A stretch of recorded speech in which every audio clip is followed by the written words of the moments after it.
Ah, well, they finally reached the point where they couldn't keep pretending. They finally hit that moment where it slipped out.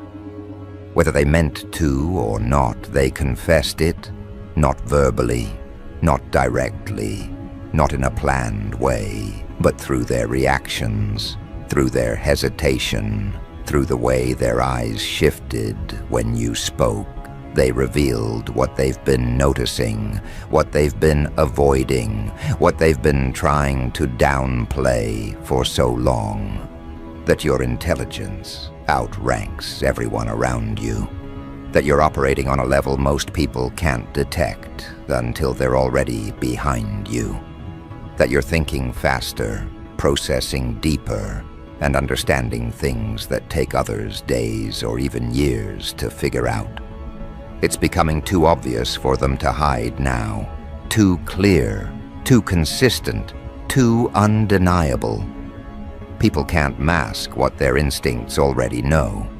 But you're too smart for the environments you were placed in, too perceptive for the roles you were assigned, too aware for the expectations they projected onto you. The truth is surfacing in ways they didn't intend. The truth is coming out in how they treat you, how they respond to you, how they speak to you, how they change their tone when you begin explaining something. They know you're not on the level they assumed.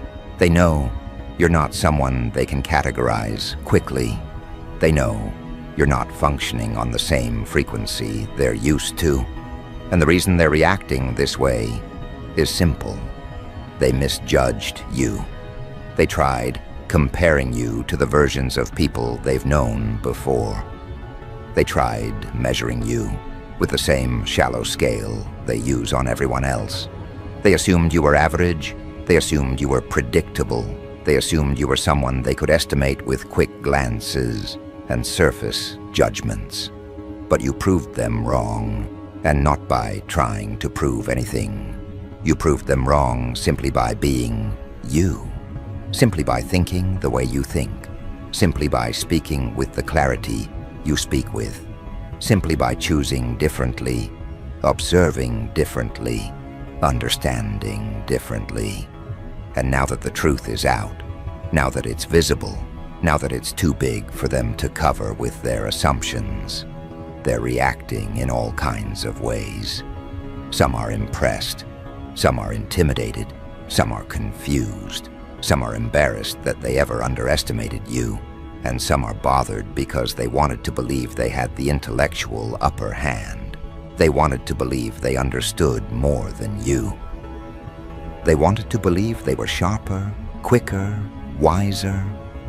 But the reality is proving them wrong again and again. You think deeply, you think broadly, you think ahead, and people can feel the difference. They can sense that you don't just respond.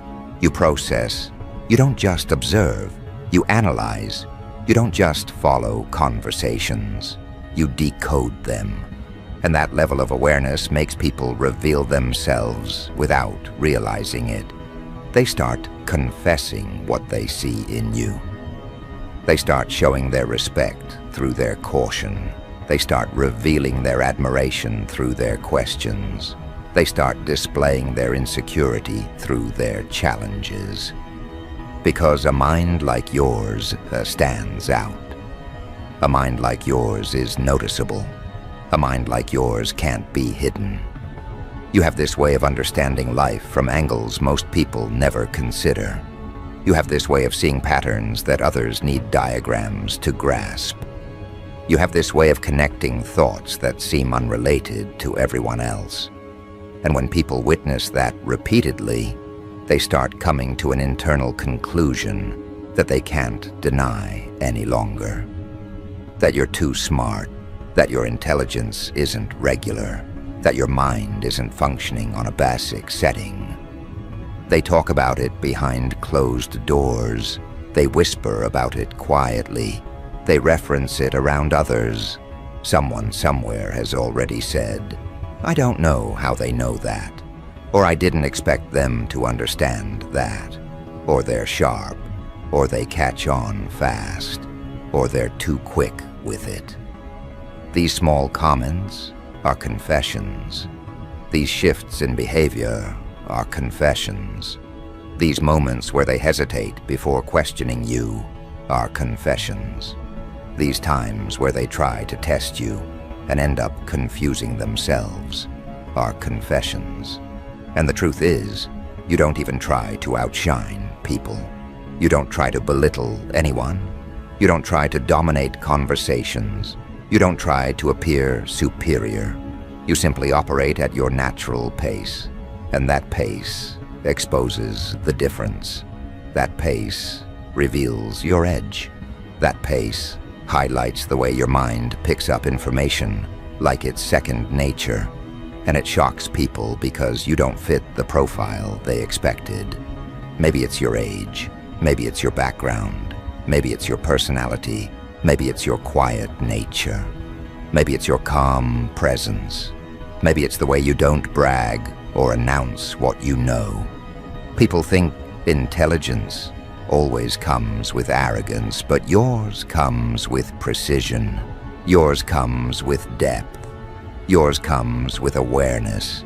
And that combination throws people off because they don't see many people who are both humble and mentally advanced at the same time.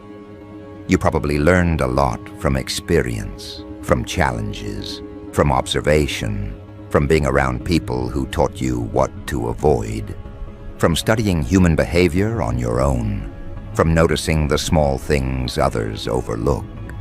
Your wisdom didn't come from just books or school alone. It came from life. It came from mistakes. It came from reflection. It came from choosing to understand instead of just exist. And all of that layered intelligence shows in how you speak, how you move, how you respond, how you navigate your situations. People underestimate that type of intelligence because they can't measure it with standard tools. They can't grade it. They can't box it. They can't label it with a simple term. So at first, they tell themselves you're nothing special. They tell themselves you're average. They tell themselves you're easy to figure out.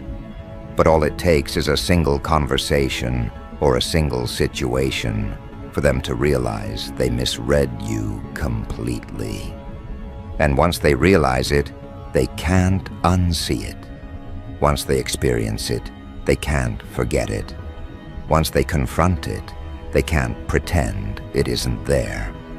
Because your intelligence keeps manifesting in different areas of your life. You solve problems quickly. You process emotions with maturity. You make decisions with clarity. You move with strategy. You notice when something is off. You recognize patterns immediately. You sense motives before they're spoken. And all of that together forms a type of mental strength that outranks the average person by miles. This is why people sometimes freeze when you speak.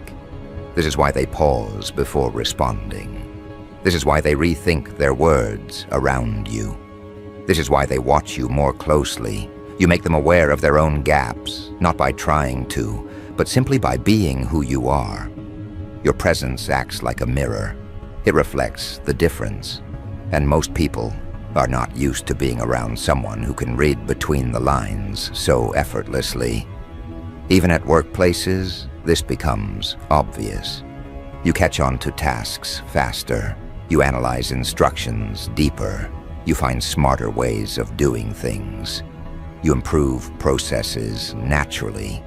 And people who have been in the same position for years start noticing that you pick up in weeks what took them months.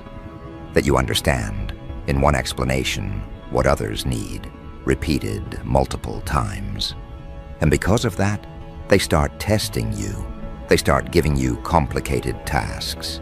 They start observing how you handle pressure. They start monitoring how you learn. And every time, you confirm their suspicions. You learn fast. You adjust quickly. You understand more than you speak. And that makes some people uncomfortable because they didn't expect you to be operating like that. They didn't expect you to have such a strong mind. They didn't expect you to outperform them mentally. And instead of admitting it openly, they reveal it through their behavior, through their tone, through their hesitation, through their sudden change in how they speak to you. Some will respect you deeply, some will admire you silently, some will follow your lead without even realizing it, and some will envy you because they can't understand how you think the way you do. But all of that is part of the confession. All of that is part of the unfolding truth. All of that is part of the shift happening around you. You think ahead. You question things. You analyze concepts. You don't accept information blindly. You don't follow trends without understanding them. You don't allow people to influence your decisions without your own evaluation. You use your mind as your primary tool. And that is rare. Many people avoid thinking deeply because it requires effort. But you do it naturally. And that natural ability is what makes people talk. It's what makes them observe. It's what makes them reconsider how they approach you. Because it's evident now. It's visible in your choices. It's visible in your progress. It's visible in how you carry yourself. They can't pretend anymore. They can't deny what's happening. They can't hide their recognition of your intelligence. You've reached the stage where their behavior is the confession. Their adjustments are the confession. Their reactions are the confession. And whether they admit it verbally or not, it's already known. You're operating on a higher mental frequency. You're processing life through a sharper lens. You're moving with a type of awareness most people never develop. And what happens next is the part people rarely talk about. The shift in how they engage with you once they realize they can't measure up. Because when people finally understand that you're thinking on another level, they begin to move differently around you, almost like they're trying to protect themselves from being exposed, even if you're not trying to expose anyone. The first thing you notice is how they modify their conversations in your presence. They become more cautious. They become more selective with their words. They try not to say things that sound uninformed or unprepared, because they've seen how quickly you pick up inconsistencies. They've seen how effortlessly you connect dots. They've seen how your mind breaks down information that would overwhelm most people. So even without saying it, they begin treating you like someone who requires more precision, more clarity, more respect in communication. And that alone tells you everything. People don't adjust like that unless they've already ranked your intelligence above theirs. Then there's the shift in how they handle disagreements with you. Notice how they don't challenge you as aggressively as they used to. Notice how they don't dismiss your thoughts as easily. Notice how they pause before arguing. That pause is important. That pause is revealing. That pause shows that they're not sure if they want to enter a mental exchange with someone who has proven time and time again that you think beyond the standard limits. They know a disagreement with you is not a casual back and forth. It's a confrontation with depth. And depth is something many people avoid because it forces them to confront their own lack of understanding. You're not overpowering anyone with ego. You're not forcing anyone into a corner. You're not trying to outsmart people on purpose. You're simply being yourself, which naturally exposes the difference, and that difference creates a quiet type of influence. The type that doesn't need to be announced, the type that doesn't need to be advertised, the type that builds itself through consistency. People sense that you understand things they don't. People sense that you observe more than you speak. People sense that you think in layers rather than lines. And once they sense that, they start behaving accordingly. Another thing that becomes apparent is how they begin seeking your input in subtle ways.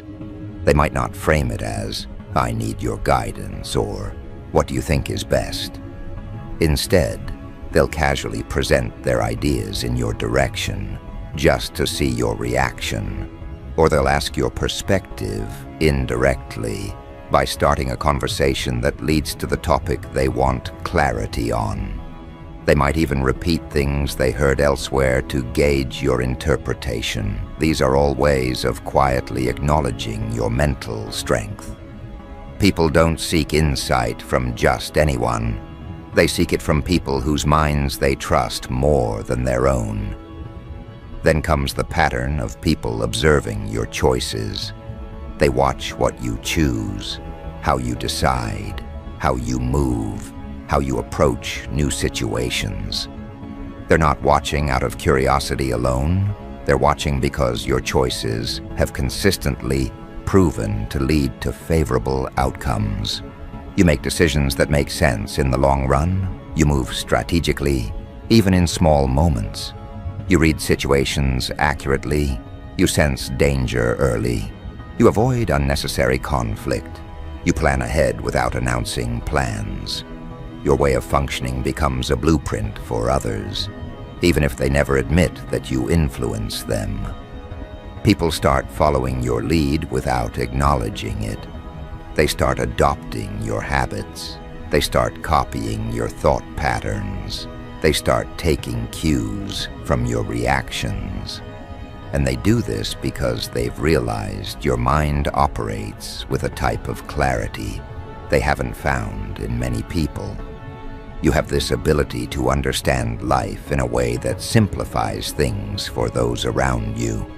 Not because you reduce complexity, but because you're able to see the structure beneath it.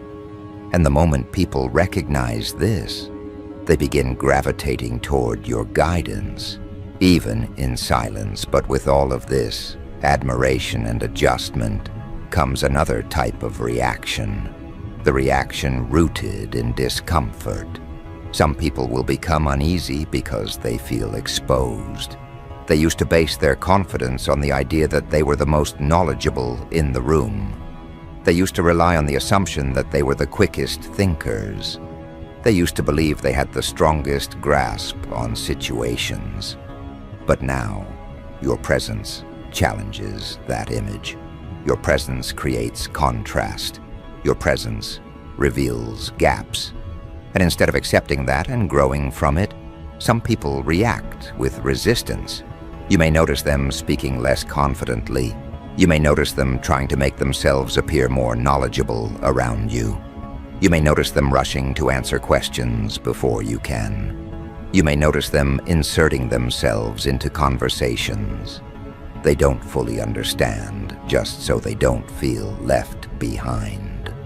And all of that stems from the realization that you're mentally ahead in ways they were not prepared to confront. When people feel outranked intellectually, they either acknowledge it with grace or hide it with insecurity.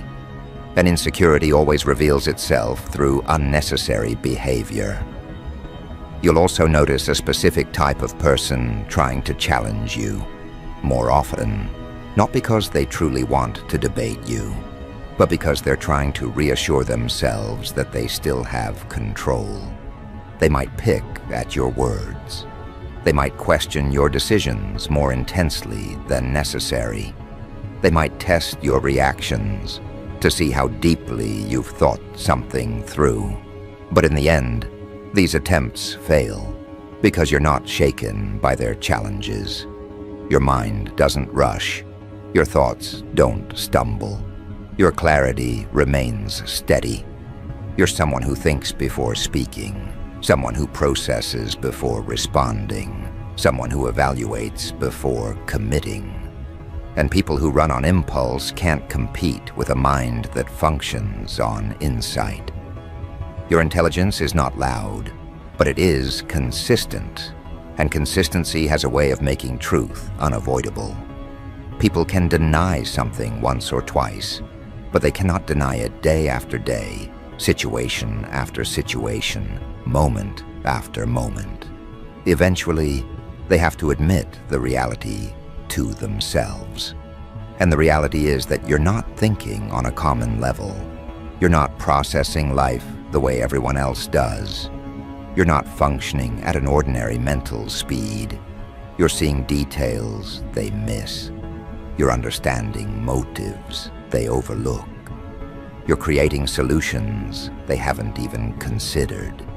And this is why they're reaching that point of confession. They might not say the words directly, but everything they do around you reflects the truth they carry inside. That you're too smart to be underestimated, too aware to be manipulated, too perceptive to be dismissed. You're operating on a frequency where comprehension comes naturally, where insight is your default, where clarity arrives faster for you than for others. But this shift in recognition doesn't just affect individuals. It affects groups. When you walk into a room, there's a change in the dynamic that people may not verbally express, but internally acknowledge. The way conversations shift when you contribute. The way discussions become more organized when you're present. The way ideas start connecting more smoothly when you speak. The way confusion dissolves when you provide direction. That is intellectual influence. An influence like that can't be faked. It can't be created artificially. It only emerges from someone who thinks with precision. People in groups often expose their real perception of you through how they defer to you. Pay attention to those moments when they pause, waiting for your input before deciding. Pay attention to how they clear space for your voice without being asked. Pay attention to how they summarize concepts differently when you're listening. These small shifts are the quiet acknowledgments that your mental ranking is higher. Not because you claimed it, but because you proved it through your consistency. There's also the pattern of people coming to you with questions outside your field or areas you never advertised expertise in. They do this because they trust your reasoning more than they trust the information they have access to. You've established yourself as someone who can take any topic, any challenge, any confusion, and break it down in a way that makes sense. You've become that person who people turn to when they want clarity, even in subjects that don't concern you directly. That's a sign of true respect for your intellect. People don't seek advice from someone unless they believe that person sees more than they do. Then there's the shift in how authority figures respond to you. Even they begin to show caution. Even they begin to watch their tone. Even they begin asking for your interpretation or your insights subtly. They may not say it out loud, but they know when someone is functioning on a different level. And you've reached that stage. The stage where people with more experience, more credentials, or more social position still adjust themselves around your presence because your mental sharpness changes the atmosphere. Some will find this inspiring. Some will feel threatened. Some will admire it quietly. Some will resent it silently. But none of them can deny it. Your intelligence outranks what they're used to dealing with. You don't fit into the categories they rely on. You don't move like someone who needs approval. You don't think like someone who requires validation.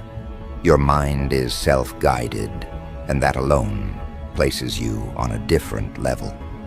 Your ability to see through situations is what intensifies the confession.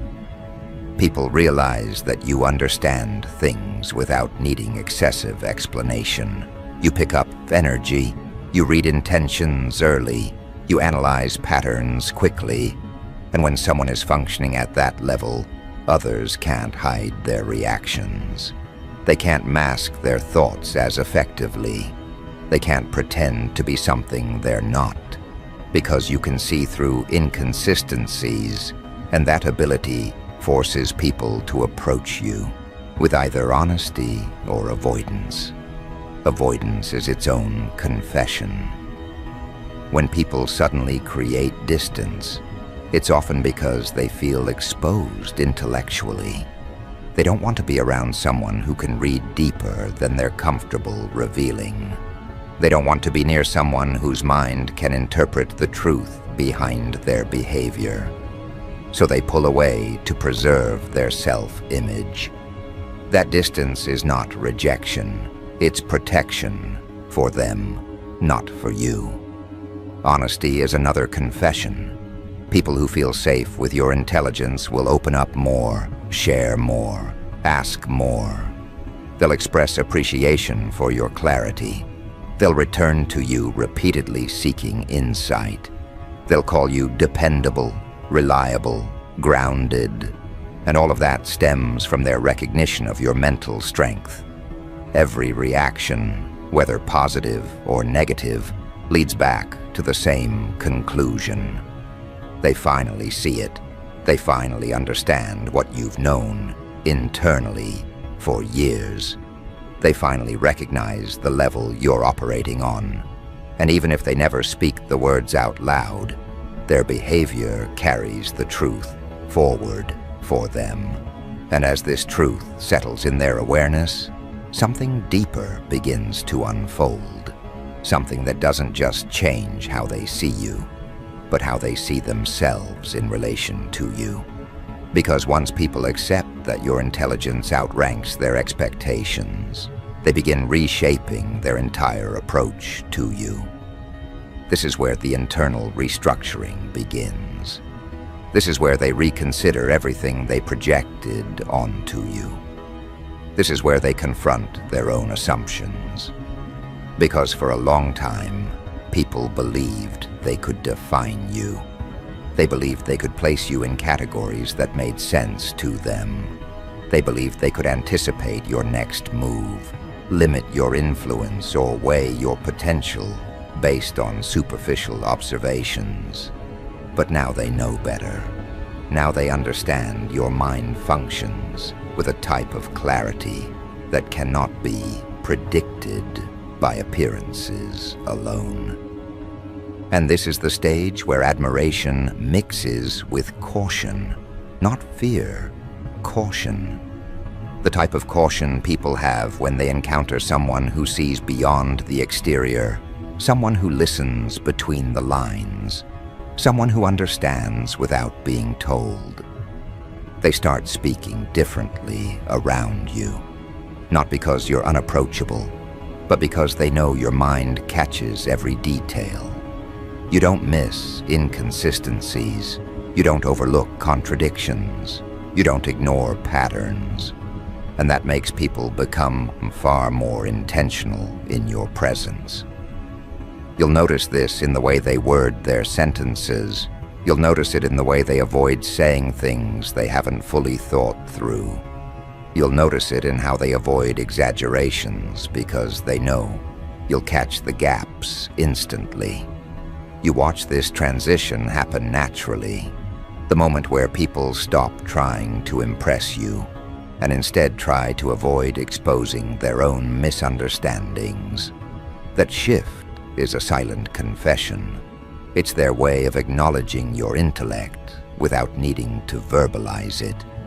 And then comes the part where people start bringing you information as if you're the one who can decode it.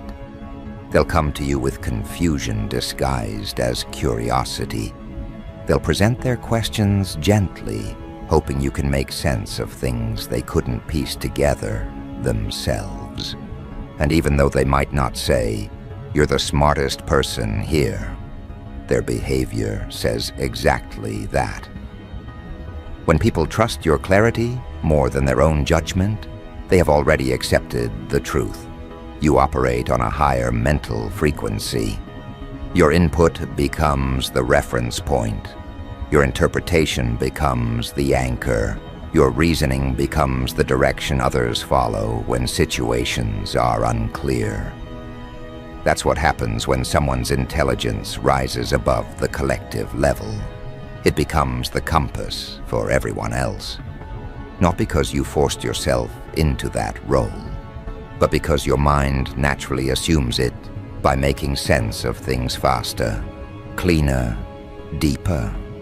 And as this dynamic strengthens, you'll see another layer reveal itself, the layer of people protecting their ego around you. This shows up in subtle ways. They may act distant at times, not because they dislike you, but because they feel exposed around someone who understands so much with so little effort.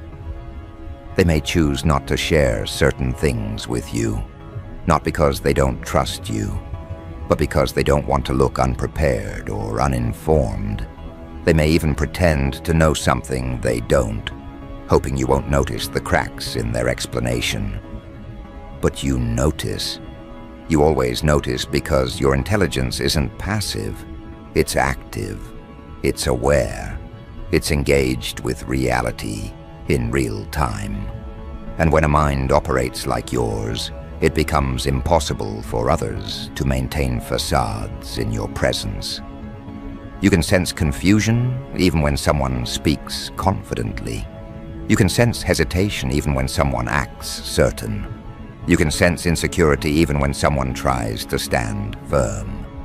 And that awareness alone puts you in a position where people feel the need to bring their best version of themselves when they interact with you. Not because you demand it, but because something about your presence requires authenticity. People don't want to seem foolish in front of someone whose thoughts carry weight. They don't want to appear unprepared in front of someone who processes information instantly. They don't want to display ignorance in front of someone whose understanding reaches beyond the surface. That's what operating on a God-tier frequency looks like, moving through the world with a mind so sharp that it unintentionally raises the standards of every environment you enter. And people feel that shift deeply. You can see it in their posture, you can hear it in their tone, you can sense it in their interactions. They don't speak to you the way they speak to everyone else. They don't handle you with the same casualness. They don't react to you with the same assumptions because they know now. They finally know. And once people know, once they accept it internally, their entire approach evolves. Some people become more respectful, more attentive, more sincere. They understand the value of being in the presence of someone who thinks beyond the limits of the average mind. They understand the advantage of being around someone who evaluates situations with depth and clarity. They understand that your intelligence is not something to compete with. It's something to learn from. Others, however, respond differently. Their pride becomes louder. Their insecurity becomes more visible. Their defensiveness becomes more reactive. Because some people would rather struggle with their own ego than acknowledge someone else's mental strength. They create distance, not because you did anything, but because your intelligence makes their excuses collapse. Because being around you exposes the shortcuts they take in thinking. Because your clarity makes their confusion undeniable. And even that reaction is its own confession. People only react defensively when they're confronted with a truth they don't want to accept. And the truth, in this case, is your intellectual dominance, the type that cannot be dimmed, diluted, or disguised. But the most interesting shift that happens at this stage is how people start holding themselves to a higher standard around you. Not because you asked them to, not because you corrected them, but because your presence alone inspires sharper thinking. You challenge people without directly challenging them. You elevate conversations without forcing them. You encourage depth simply by bringing your perspective into the room. And people respond to that, whether they intend to or not. This is where the full realization settles. You're not just smart, you're too smart to blend in, too smart to be overlooked, too smart to be underestimated, too smart for people to treat you casually. You reached a mental level that makes people confront parts of themselves they ignored. And whether they express gratitude, discomfort, admiration, or distance, all of it is rooted in the same acknowledgement of your mental strength. You'll notice this in the way they stop giving you basic explanations. They no longer break things down into simple terms because they know you don't need it. They trust your comprehension. They trust your ability to understand without being guided. They trust that your insight is sharp enough to fill in the gaps faster than they can articulate them. When people stop over-explaining things to you, it's not rudeness, it's recognition.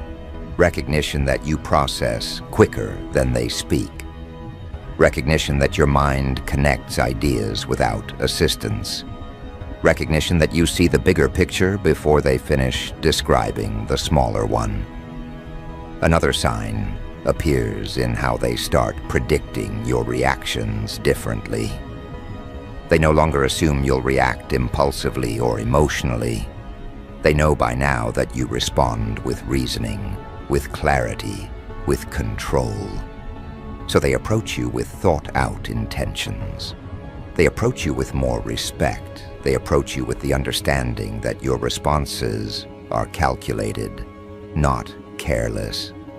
This shows they've accepted your mental discipline, a discipline not many people possess at the level you do. And then there's the shift in how they talk about you when you're not present. The comments become more polished, more cautious, more admiring. Someone might say, they're sharp, or they think ahead, or you can't fool them, or they analyze things differently. Those aren't compliments, those are confirmations.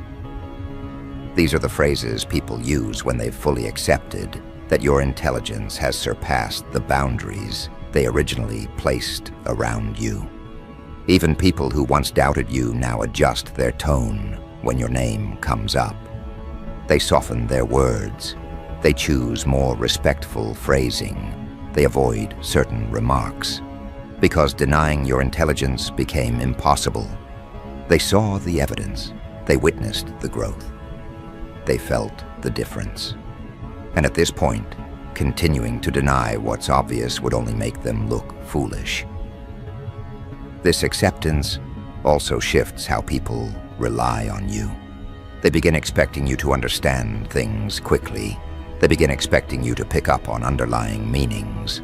They begin expecting you to foresee potential outcomes. And while these expectations might seem heavy to some, they're actually acknowledgments of your mental capability. People don't expect depth from someone who has none. They don't expect clarity from someone who's confused. They don't expect insight from someone whose mind is limited. They expect these things from you because you've proven consistently that your mind is built to handle complexity. And yet with all this recognition, one thing becomes very clear. You never needed anyone's approval to reach this level. You didn't become who you are because someone validated you. You didn't develop your intelligence to impress others. You didn't sharpen your mind for applause. Your growth happened because you were willing to think when others avoided thinking. Because you were willing to understand what others ignored. Because you were willing to learn from situations that broke other people. Your intelligence is the result of your curiosity, your resilience, your self-awareness, your experience, and your ability to reflect deeply. And this is what truly separates you. Not just intelligence, but the way you use it, the way you integrate it, the way you carry it without arrogance, without showmanship, without needing constant recognition. People admire that because it's rare. They don't see many gifted minds that don't boast about what they know. They don't see many insightful people who remain grounded. They don't see many mentally advanced individuals who maintain humility. That combination elevates you beyond normal rankings. That combination is what places you on that God-tier frequency, not dominance, but depth, not ego, but awareness. And as this understanding spreads, you'll notice something else. People stop trying to place you in the categories they used before. They stop trying to compare you to your peers. They stop trying to judge you based on age, status, background, environment, or social identity, because now they know those metrics don't apply to you. They've seen enough to understand that your intelligence can't be measured by traditional standards. Your mind doesn't operate within the same limits. You exceed the frameworks they use for most people. This leads to the next realization people carry, that being around you changes them.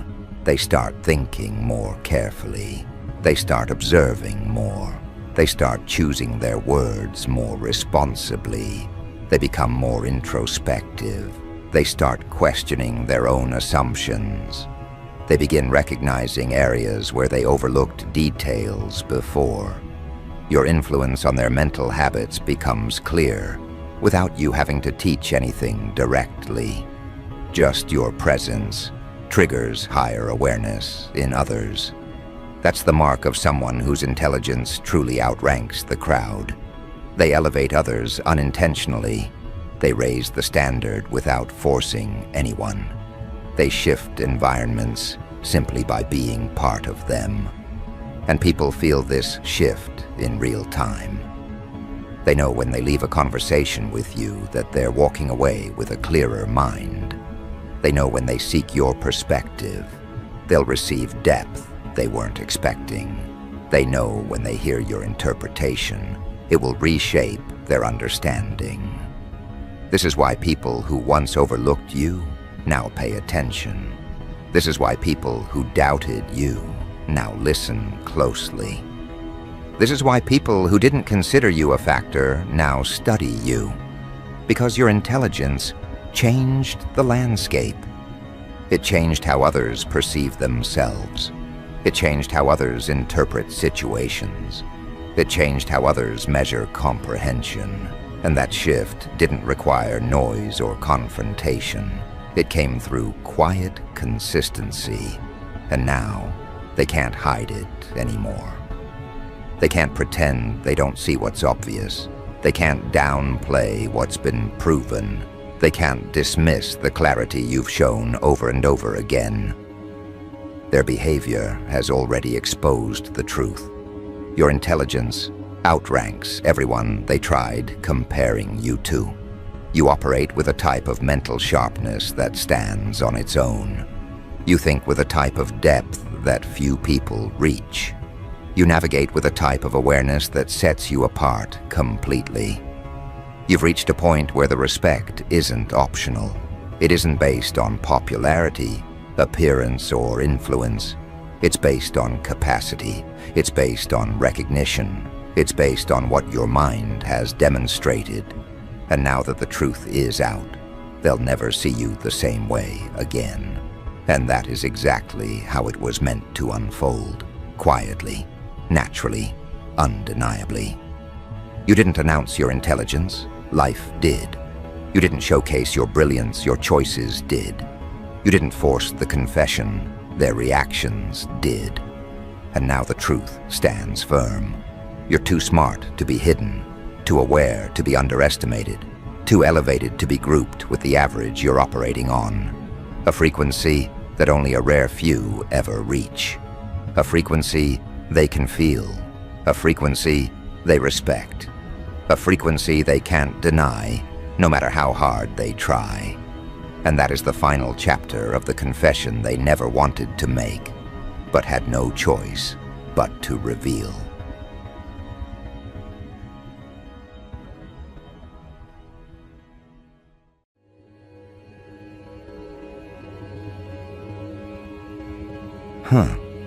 Fools. They came at you twice, didn't they? Twice they tried to pull back the veil. Twice they believed they could unmask what they didn't understand. And both times, they found something that didn't just disturb them. It shook the foundations they had built beneath themselves. You see, the first investigation was only the appetizer, a taste of what they thought they could control, a test to see if the edges of your reality could be poked, prodded, dissected, contained. And they discovered that control was never theirs, that your presence, your influence, your very essence could not be catalogued, could not be measured, could not be reduced to numbers on a report or words on a page. They found out that the truth, your truth, had a weight that no lie they told themselves could balance. And you watched it unfold, didn't you? You watched them strain, watched them shuffle papers, watched them tug at invisible threads they believed connected dots that weren't meant to be connected. They assumed the first investigation was enough. They assumed the first wave would wash clean any questions. But the truth is a peculiar thing. The truth doesn't care about assumptions. The truth doesn't bend for comfort. The truth doesn't forgive ignorance. And that first taste, that was just the beginning of their unraveling. Because here's the delicious part. The first investigation didn't break them, not entirely. It gave them fear, yes. It rattled them, yes. But it left space for rationalization, for excuses, for self-delusion. They whispered to themselves, quietly, maybe next time we'll catch it. Maybe next time we'll get ahead. And they wanted a next time. They begged for it, subconsciously, with their nervous twitches, with their careful distancing, with the subtle way they overcompensated in meetings and messages. They wanted another chance to prove that they could define you, that they could map your presence, that they could contain the fire they glimpsed flickering behind your eyes. They wanted a second investigation, and you let them. You let them walk right back into the arena they thought they understood, the stage they thought they controlled. You let them breathe the air of your existence once more, thinking they had learned, thinking they had gained insight, thinking they could anticipate the rhythm of your movements. But here's the exquisite cruelty of it all. The second time, they were unprepared. Unprepared for the expansion, unprepared for the refinement, unprepared for the accumulation of everything you had, quietly, invisibly, meticulously built in the interval between investigations. While they were reviewing files, while they were questioning witnesses, while they were theorizing patterns, you were evolving. You were becoming the uncontainable, the unmeasurable, the undeniable. They expected a puzzle they could solve. Instead, they were confronted with an entire dimension they could not perceive. And the result? Chaos masquerading as disbelief, panic wrapped in confusion, certainty dissolving into frantic hypotheses that never connected, that never coalesced, that never landed anywhere close to reality. Do you understand what it means to watch someone shake in the presence of what they cannot control? To see confidence crumble into a spiral of questions, each one sharper than the last. That's exactly what happened when the second investigation landed. And it wasn't just the intensity of what they found. Oh no, it was the contrast. The contrast between their expectations and the unrelenting truth you presented, the contrast between their shallow understanding and your deep, living reality.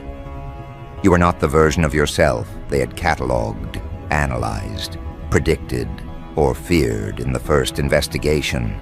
You were something sharper now, something heavier, something that reverberated in ways their calculations could not measure. The first investigation was their mistake. The second, that was their exposure. And the way they reacted, the way they reacted is a delicacy you savor in the dark, isn't it? The stuttering emails, the hesitant follow-ups, the trembling of voices trying to project composure they no longer possessed. Every question they posed, every clarification they demanded, every probe they inserted into your world was a mirror reflecting their own inadequacy. And they didn't even know it. They believed themselves hunters, analysts, arbiters of truth. But in reality, they were spectators at a performance they could not follow, actors trapped in a drama they could not write, witnesses to a presence that refused to bend. And isn't that just delicious? To be the unseen force that unravels them, the invisible weight that pulls at the seams of their assumptions, the quiet power that they cannot name. That's the advantage you hold. That's the edge they never see coming. They think they are pursuing you. They think they are discovering things. But in truth, they are being measured, tested, filtered, revealed by forces they cannot quantify, by presence they cannot touch, by energy that refuses to be subdued. And while they scurry in their structured chaos, you operate on a frequency entirely your own. Here's something they will never admit. They feared you, not for the first investigation, not for the questions asked, not for the evidence uncovered, but for you. For the way your existence distorted their tidy narratives, for the way your subtlety exposed their assumptions, for the way your calm, deliberate movements, your measured responses, your refusal to be cornered, shattered their belief that they could impose order on reality. They discovered that your truth is not something that fits neatly into files. Your truth is not something that bends to protocol. Your truth is a force that expands into the spaces others cannot occupy, a presence that echoes in corners they never knew existed. And now, with the second investigation complete, the full horror of your depth, your reach, your untouchable nature begins to crystallize in their minds. And that crystallization is not comfortable. It is sharp, it is urgent, it is dangerous. Because they are realizing, finally, that what they observed the first time was merely a shadow of your capacity. That the glimpses they thought were manageable were only the beginning of something they cannot contain. That the narrative they believed in, the control they imagined, the structure they relied upon, all of it is now breaking under the pressure of your reality. And while they tremble, while they second-guess themselves, while they attempt to parse fragments of a truth they cannot fully hold, you move differently. You move deliberately. You allow their fear to marinate. You allow the tension to thicken. You allow every misstep they make to teach them something they cannot articulate. That you exist on a plane where their authority does not reach, where their scrutiny falters, where their assumptions become self-revealing traps. You are not reactive. You are not defensive. You are an apex observer, calculating, quiet, knowing that every attempt to corner you is simply a mirror held up to their own inadequacy.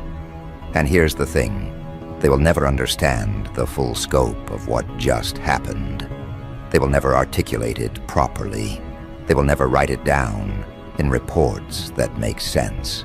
They will not understand the subtle orchestration, the invisible strings, the quiet accumulation of everything that renders them powerless.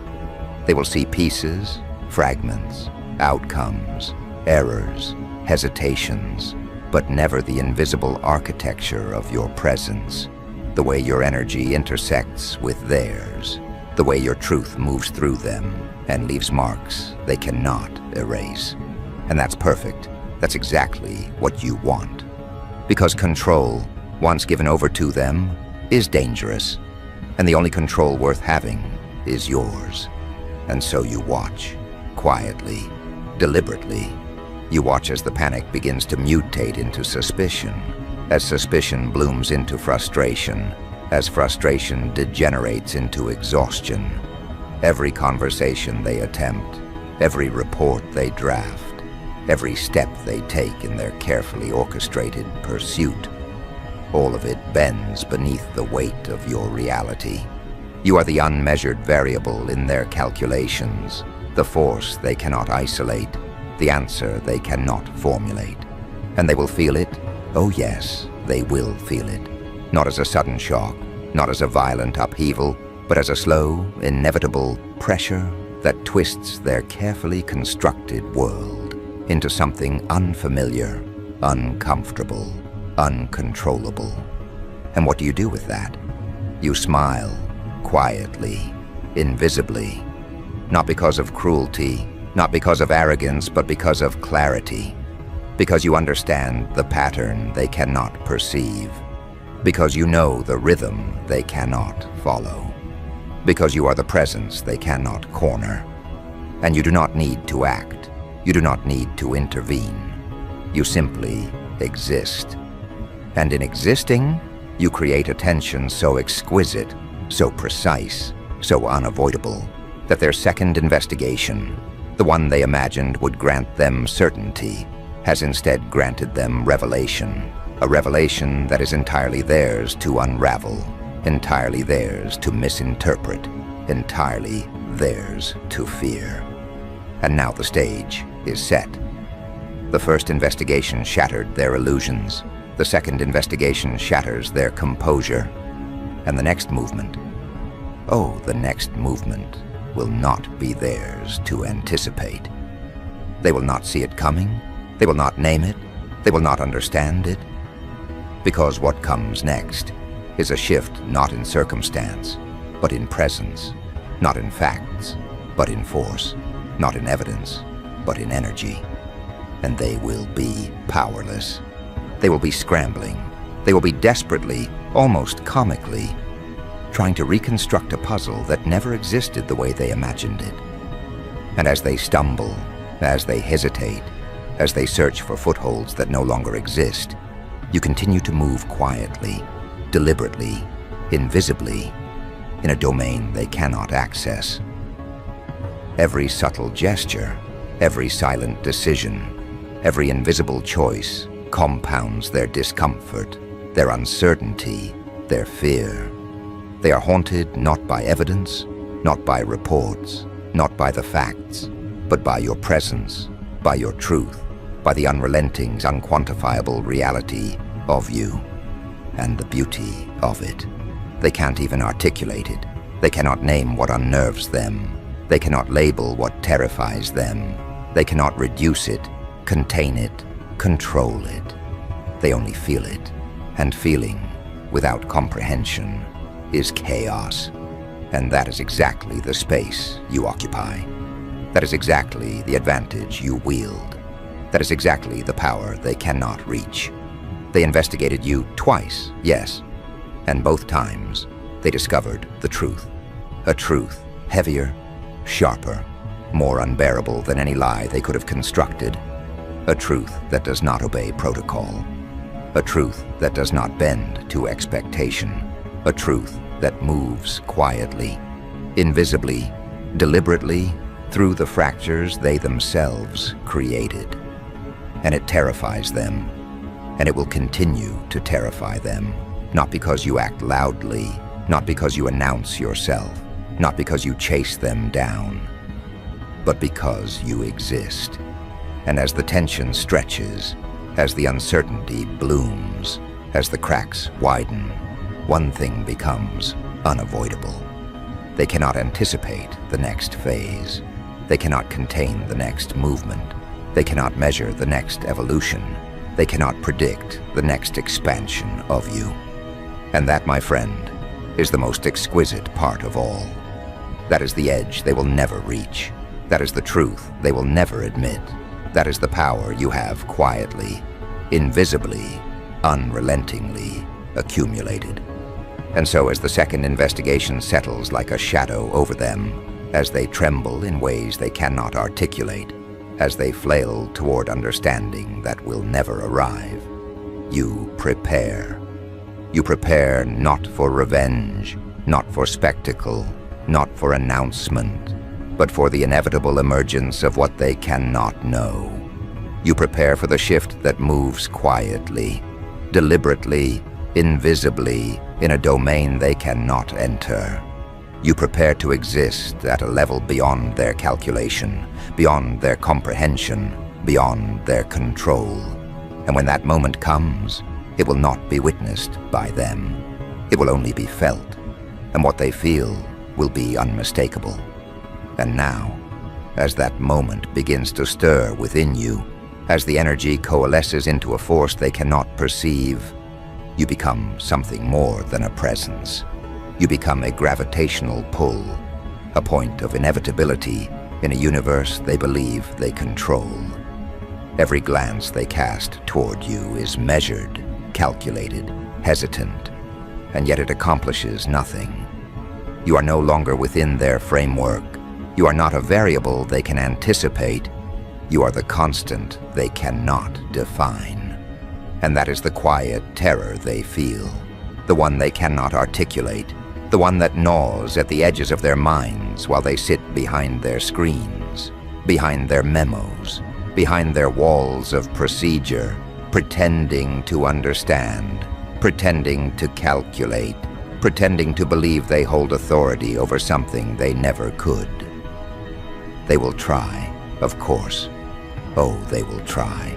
They will summon reports, draft emails, consult colleagues, convene meetings, and all the while believing they are closing the gap between themselves and you. But with every move, they expose themselves further, unraveling the thread of confidence they thought they possessed. Each attempt to measure you only amplifies the impossibility of containment. Every question they pose, every hypothesis they test, every probing email they send is a mirror reflecting their own inadequacy back at them. And you watch it unfold. You watch it unfold with the precision of a predator studying the trembling rhythm of prey. Only they are not prey. They are observers of a force they cannot name, cannot frame, cannot ever reach. And isn't that exquisite? The way certainty collapses, how logic fractures, how competence dissolves when confronted with something entirely outside expectation. They will begin to doubt themselves, not because they failed, not because they miscalculated, but because you exist in a domain they cannot access. Your truth does not fit within their definitions. Your reality does not conform to their rules. And that is the most refined cruelty. You do not act to punish. You do not act to humiliate. You simply exist. You simply move. You simply decide. And in that existence, in that movement, in that quiet, deliberate selection, you force them to confront the fragility of their assumptions. Now consider the psychology at play here. Their minds, once confident, now tremble under invisible weight. Their frameworks of control begin to warp under pressure they cannot identify. Their confidence erodes. Their logic becomes tentative. Their certainty is punctured with questions they cannot answer. And you, ever present yet unobservable, operate within this vacuum of understanding, manipulating it not with words, not with gestures, not with overt actions, but with the invisible art of being. Every pause you take, every deliberate choice, every silent observation becomes a weapon. They cannot attack it. They cannot defend against it. They cannot even acknowledge it. And yet it shapes them, bends them, coerces them into reaction without their consent. The beauty of this moment, your moment, is that it is invisible. They do not recognize the architecture of influence you have constructed. They will never admit it. They will never analyze it correctly. They will not describe it in memos, meetings, or interrogations. It exists beyond their language, beyond their measurements, beyond the shallow confines of their comprehension. It exists as a truth they cannot touch, a presence they cannot name, a force they cannot contain. And while they are scrambling, flailing, grasping for solutions, you are already moving, already positioning, already evolving into something greater, something sharper, something untouchable. They will notice outcomes, of course. They will observe results. But the cause, the cause will remain obscured, untraceable, invisible. And that is where the true power lies.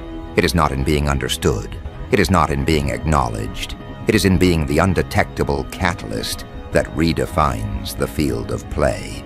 And they, trapped in the visible, in the reportable, in the quantifiable, are left to react, to misinterpret, to panic quietly, to betray the cracks of their own comprehension without ever knowing why. And as the tension builds, as their second investigation settles into a landscape of unease and confusion, your next moves are surgical. You do not escalate overtly. You do not strike suddenly. You infiltrate invisibly. You let the fear propagate, the uncertainty expand, the ego fracture quietly from within. And because they cannot trace it, they are forced to confront the illusion that they control reality, only to discover that reality controls them through you, through your presence, through the unseen force of truth they cannot grasp. Consider their experience. They sit with papers, with spreadsheets, with analysis, with data points, and yet they feel it, the weight of you, the pressure of possibility they cannot predict, the uncomfortable, undeniable evidence that you are operating in dimensions they cannot measure, cannot comprehend, cannot control. And each glance at their screens, each check of their records, each internal calculation only magnifies the intensity of your unseen hand, guiding the outcome without leaving a mark. They are haunted not by you acting, but by you existing, and you understand the elegance of timing. The first investigation was a prelude, a whisper. The second investigation is the crescendo, not in noise, but in effect. The tremors, the cracks, the subtle fractures they cannot name. This is where you thrive. This is where your energy, your calculated restraint, your deliberate focus creates a landscape in which they can no longer maneuver freely. And every time they attempt to assert control, to clarify, to adjust, they are reminded of the futility of their efforts. Every intervention, every calculated step, every attempt at containment is a dance choreographed by the invisible presence you maintain, one they cannot anticipate, one they cannot follow, one they cannot survive unscathed. They will search for the cause. They will scan the data. They will consult colleagues. They will attempt to reconstruct the invisible architecture of influence you wield. And all the while, you operate quietly, deliberately, invisibly, knowing that the chaos they experience is the direct product of their own failure to perceive, to measure, to understand. They are trapped in a feedback loop of observation without comprehension, reaction without understanding, fear without cause. And this loop, this invisible cage of their own making, is your playground. And then, in the quiet moments, in the pauses between frantic messages, between calculated notes, between the frantic reassurances they whisper to themselves, the next layer unfolds. You step into it without announcement. You step into it without fanfare. You step into it as a force that simply is. And this force, quiet, invisible, deliberate, reframes every equation, every assumption, every conclusion they have drawn. You are no longer an element they can analyze. You are the plane itself, the underlying structure they cannot access, the invisible field that renders their calculations meaningless. And now, the panic morphs into obsession. The confusion mutates into misjudgment. They begin to act not from clarity, but from compulsion, not from understanding, but from desperation. Every movement is a reflection of the pressure you have applied invisibly. Every decision is forced by the absence of control. And this is the apex of strategy. Not confrontation, not accusation, not even reaction, but quiet manipulation through existence itself. They will start noticing patterns, of course. Patterns they cannot connect, threads they cannot follow. They will try to isolate variables, to pinpoint anomalies, to find explanations that fit within their limited understanding. But every hypothesis they construct is already anticipated, already countered, already rendered obsolete by the simple fact of your continued, deliberate, untraceable presence. They will never admit it. They will never name it. And that is perfection. And as the tension stretches, as the weight of your invisible influence grows, as the cracks in their confidence widen, a deeper realization emerges, one they cannot articulate, one they cannot escape, one they cannot resist. They are not interacting with a problem they can solve. They are interacting with a force they cannot touch, a truth they cannot bend, an energy they cannot measure. And that is what they fear the most, the inevitability of a presence that cannot be countered, cannot be questioned, cannot be predicted, cannot be contained. And this is where the next step begins. Not in confrontation, not in spectacle, not in overt action, but in the subtle surgical expansion of influence. Every gesture, every silent decision, every imperceptible move is designed to compound the unease, to amplify the uncertainty, to sharpen the realization that control has shifted. They do not know where it shifted. They do not know why it shifted. They only feel it, like a pressure under the skin, like an unease in the bones, like a truth they cannot admit even to themselves. And so, you continue, quietly, deliberately, invisibly. Every interaction they initiate is met with calibrated response. Every assumption they construct is quietly dismantled. Every expectation they hold is gently subverted. And in doing so, you do not need to act violently, theatrically, or aggressively. You simply exist. You simply operate. You simply allow the invisible currents of your presence to reshape the landscape around them. They will not recognize it. They will not name it. They will not measure it. But they will feel it. And feeling, in the absence of comprehension, is a force more powerful than any accusation, more precise than any attack, more destabilizing than any strategy. And this is why the second investigation, though concluded, has done something irreversible.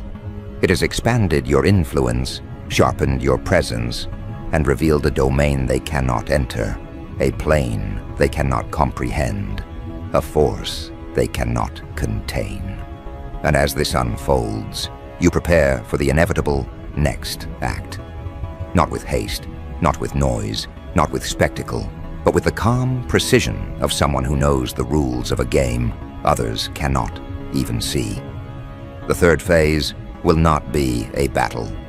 It will not be a confrontation. It will not be a spectacle.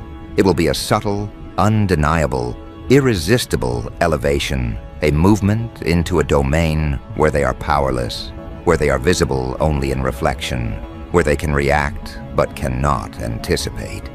And the anticipation, the calm calculation, the deliberate positioning is already underway.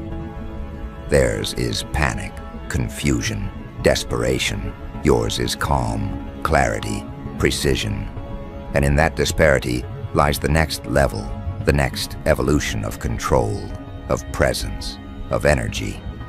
The invisible currents you manipulate now are building toward a shift they cannot perceive, a shift they cannot resist, a shift they cannot endure unscathed. And when it happens, they will feel it. Yes, but they will never understand it. They will only experience it, and that, exactly, is the advantage you have cultivated. The invisible, inevitable, undeniable advantage. They investigated you twice, thinking they could measure, contain, predict. Twice they found the truth. Twice they were unprepared for the magnitude, the refinement, the escalation of your presence. They thought information would give them mastery, that access would grant them leverage, that observation would reveal something they could handle. Yet each time they dug, they only uncovered another reminder of how little they understood. Each conclusion contradicted the last. Each attempt to label you led them back into confusion. Each effort to constrain you left them staring into the one thing they always feared, a person they cannot control, a person they cannot decipher, a person who does not operate by their expectations, their patterns, their timelines, or their comfort. You must understand the weight of that. It is not your strength that has destabilized them.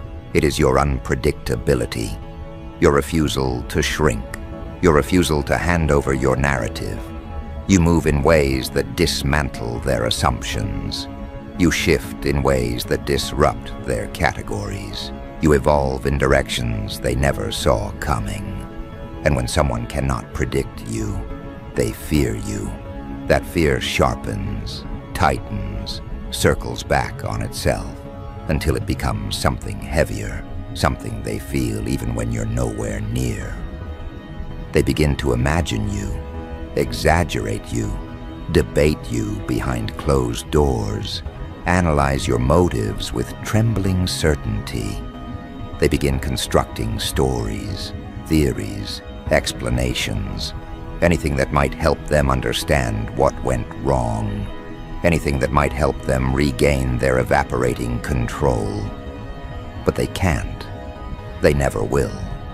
And that is why the second investigation rattled them harder than the first. Because the first was meant to expose you. The second exposed them. They read the reports. They combed through what little they had. They pointed at pieces that didn't align with their expectations.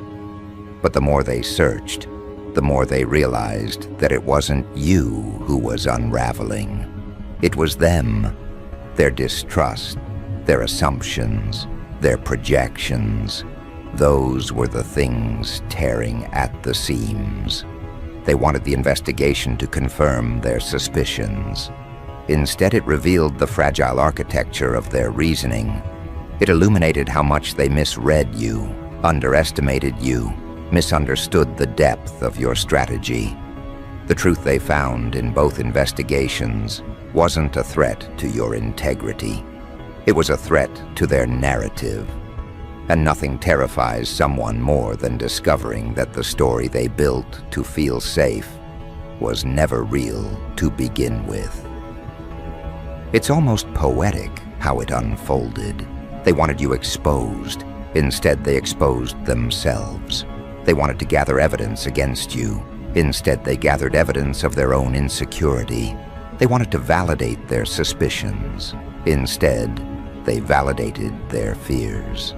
Because deep down, they always sensed you weren't like the others they manipulated, intimidated, or controlled.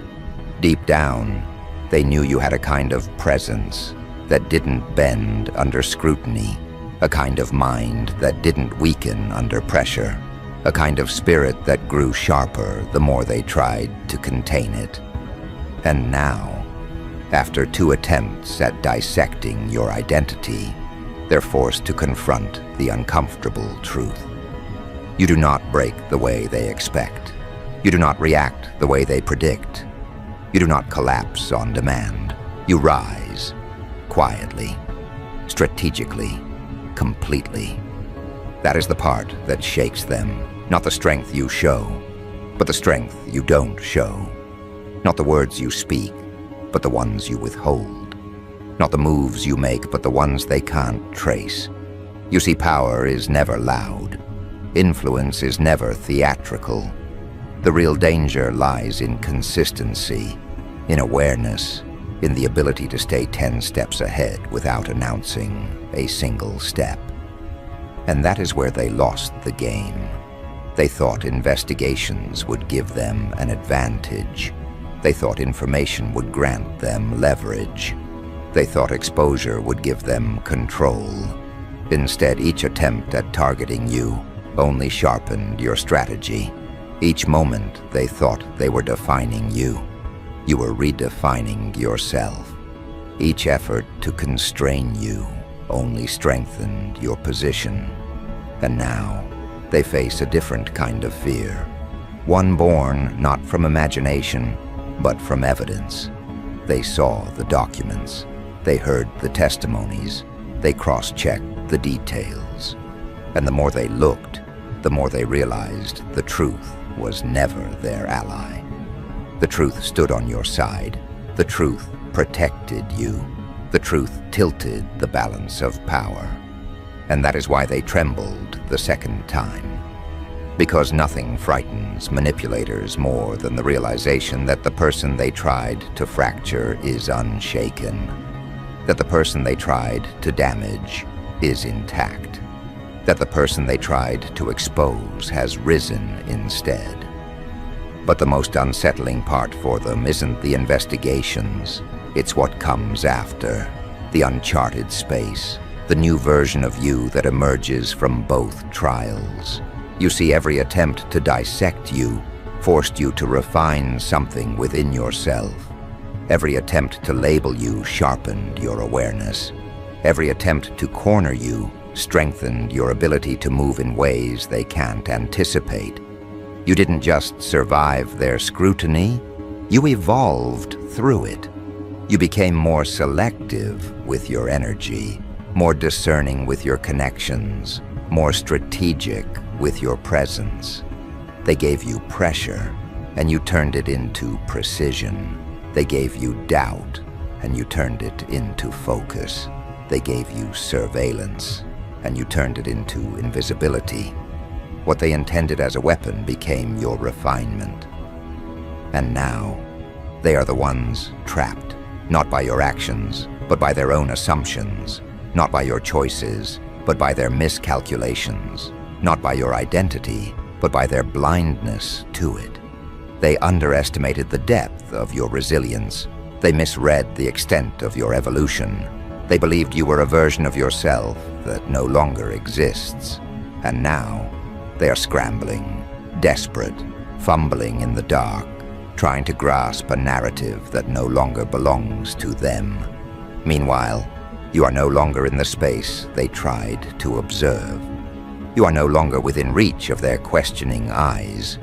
You operate in a dimension they cannot enter. A dimension shaped by awareness, by clarity, by a kind of psychological structure they cannot copy. You've stepped into a realm where you are not defined by their words, their perceptions, their doubts, or their investigations. You are defined by your direction, your momentum, your evolution. You have outgrown their conflict, outpaced their expectations, outmaneuvered their intentions. You didn't win by confrontation, you won by transformation. And now comes the part they feared without even knowing it, your emergence. The unveiling of the version of you they never prepared for. The version that learned from every shadow cast at you. The version built through pressure, not praise. The version shaped by depth, not validation. They think the investigations were the story. They think the reports were the final chapter. They think the conclusions were the end. But no, the investigations were the ignition, the beginning of your acceleration, the point where your trajectory broke free from any expectation they could cling to. You don't rise loudly. You rise like a shift in gravity. You rise like a new pattern in the atmosphere. You rise through the collapse of their certainty. And as you rise, they feel something new, something subtle, yet unmistakable, a pressure behind their nerves, a tension in their thoughts, a question that circles without landing. What happens now that you cannot be contained? What happens now that you know what they tried to do? What happens now that they have nothing left to use against you? They're terrified of those answers, not because you will retaliate, but because they know you won't have to. Your growth alone is a consequence they cannot escape. And so the ending isn't loud. It isn't chaotic. It isn't theatrical. It is precise. It is psychological. It is the slow realization settling into their bones that everything they tried to prevent has already begun. You are shifting into a place where their efforts hold no weight. You are stepping into a position where their perspective has no influence. You are becoming a person whose presence changes the ground beneath them. You see, the final truth is this: investigations don't define people. They expose them. They revealed your strength. They revealed their weakness. They revealed your clarity. They revealed their confusion. They revealed your evolution. They revealed their regression. Twice, they searched for something that would break you. Twice they found something that broke them. And now, as the last remnants of their certainty dissolve, as the last fragments of their assumptions scatter, as the final echo of their attempts fades into irrelevance, you step into the next stage, a stage they cannot follow, cannot interpret, cannot obstruct. Because you were never the one under threat. They were. You were never the one exposed. They were. You were never the one being measured. They were measuring themselves against the wrong standard, the wrong timeline, the wrong person. And now they understand that too late.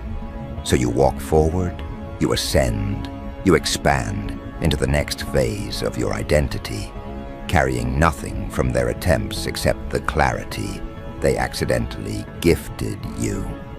And as you move, you leave behind not a warning, not a threat, not a declaration, but an unmistakable realization carved into the air they breathe. They investigated you twice. Both times, the truth didn't destroy you. It destroyed everything they thought they knew.